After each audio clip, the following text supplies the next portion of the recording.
একদিন একটা মন্দিরের মেঝেতে পড়ে থাকা এক টুকরো পাথর মন্দিরে বানিয়ে রাখা পাথরের মূর্তিকে বলতে লাগলো যে, দেখো, তুমিও পাথর, আমিও পাথর, কিন্তু তোমাকে মানুষ ফুল দিয়ে পূজা করে, তোমাকে কত শ্রদ্ধা করে, ভালোবাসে, তোমার পায়ের নিচে মাথা টেকিয়ে মানুষ প্রার্থনা করে, ভক্তি করে, অথচ আমাকে পারিয়ে পারিয়ে পিষিয়ে দেয়।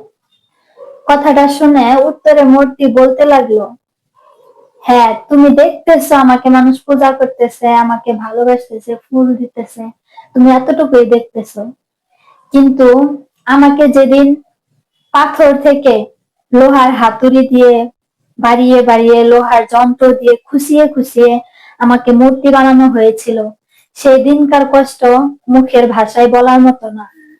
আমি সহ্য করেছিলাম, সেই জন্য আজ মানুষ আমাকে ভালোবাসে।